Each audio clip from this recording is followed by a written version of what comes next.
किरण दिवाली की छुट्टियों में छात्रावास से घर लौटी। अब घर का हाल बेहाल था।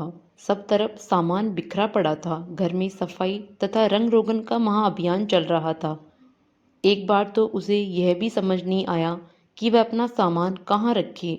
दिवाली पर घर की सफाई वाली बात किरण के लिए नई सी थी, क्योंकि किरण कई वर्षों से शहर में रहकर पढ़ाई कर रही थी।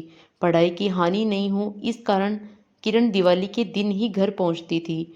उसे घर सजा धजा मिलता, खाने को कई पकवान भी बने होते थे। इस बार वह दिवाली से कुछ दिन पूर्व घर पहुंच गई थी।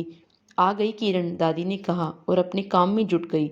दादी का ऐसा रूखा व्यवहार देखकर किरण का मन कुछ उखड़ गया। वह एक कुर्सी पर चुपचाप बैठ गई। तभी दादाजी आ गए। उनके हाथ में सामान के थैले थे।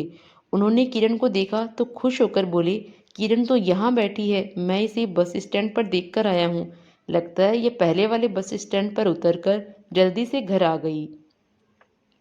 दादाजी की बात सुनकर किरण उठकर उनके पास गई, पैर छूकर आशीर्वाद लिया। तभी दादी किरण के लिए चाय पराठा ले आई।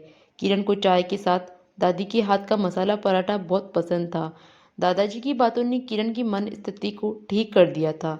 पराठे की खुशबू ने किरण को पुलकित कर दिया था। वाह, मज़ा आ गया, कहते हुए किरण ने एक हाथ में पराठे का रोल तथा दूसरे हाथ में चाय का मग पकड़ लिया। किरण इधर उधर घूमती हुई नाश्ता करने लगी। चलो, मेरा भार हल्का हुआ, मेरा कुछ काम किरण संभाल लेगी। किरण की दादी ने कहा, तुम्हारा नहीं, भार तो मेरा कम हुआ है, किरण मेरा काम कर दिया करेगी। बार बार बाजार जाना मुझे अच्छा नहीं लगता। किरण, मैंने तेरी दादी को कितनी बार समझाया कि एक बार में सारे सामान बता दिया करो, मगर इसकी समझ में ये बात नहीं आती। किरण के दादा ने कहा, क्यों चिंता करते हैं, मैं आप दोनों का ही काम कर दूंगी। इस बार मैं परीक्षा दे कर आई हूँ। फिलहाल मुझे कोई पढ़ाई नहीं करनी है। आप बताओ मुझे क्या काम करना है। किरण बोली।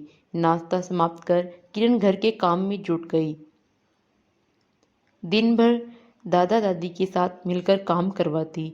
शाम को माँ पिताजी के कार्यालय से लौट आने पर उनके साथ भी घर बाजार आदि के काम में मदद करती रही। एक दिन किरण पुताई के लिए एक कमरा खाली कर रही थी। किरण ने देखा कि कमरे की एक दीवार कुछ गीली सी है। किरण ने अनुमान लगाया कि कहीं से पानी रिसकर दीवार को भिगो रहा है। किरण ने पानी रिसने के स्थान पर पता लगाने का प्रयास किया। किरण ने देखा कि छत की टंकी तक जाने वाली पाइपलाइन जंग लगने के कारण से लीक करने लगी थी। किरण ने दादाजी को ये बात बताई। पिताजी को फ़ोन कर नल ठीक करने वाले को बुलवा लिया। पिताजी की बधाई दुकान से आवश्यक सामान भी ले आई थी।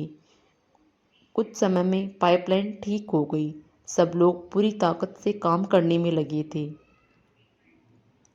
दिवाली के पहले सभी काम पूरे जो करने थे।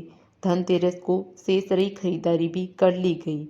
रूप चौदस पर सभी ने ठीक से नहा धोकर नए कपड़े पहने तथा दिवाली के पकवान बनाने शुरू कर दिए। किरण सभी कार्यों में सहयोग कर रही थी। किरण के मन में एक विचार घुमड़ रहा था कि कहीं वह भी अंधविश्वास के जाल में तो नहीं उलझती जा रही। लक्ष्मी पूजा के बाद तो उसके मन की बात होठों पर आ गई थी। क्या लक्ष्मी पूजने से धन आता है पिताजी? उसने पिताजी से प्रश्न किया, क्योंकि किरण को अपने पिताजी के वैज्ञानिक दृष्टिकोण पर पूरा विश्वास था। क्या दिवाली पर हमने केवल लक्ष्मी ही पूजी है? पिताजी ने किरण से प्रति प्रश्न किया।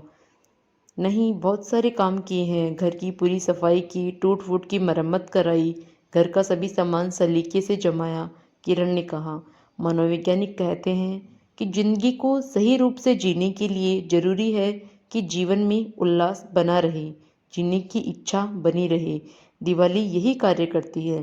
बिना किसी आदेश या दबाव के सभी लोग दिवाली के पूर्व काम करने में जुट जाते हैं।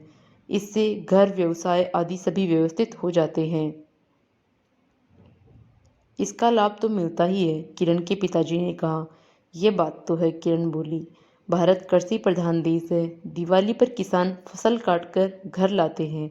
फलस्वरूप लक्ष्मी को घर लाने के लिए किसानों को खेतों में निरंतर जंग लड़नी होती है। और जीत का जश्न मनाना जरूरी है कि नहीं? पास बैठे किरण के दादाजी ने कहा, ऐसी जीत जिसका लाभ पूरे समाज को मिलता है। जय हो दिवाली की, इस बात पर मुंह मीठा हो जाए, किरण बोली तथा सामने रखी थाली में बेसन की चक्की का एक टुकड़ा मुंह में रख लिया। थैंक यू दोस्तों।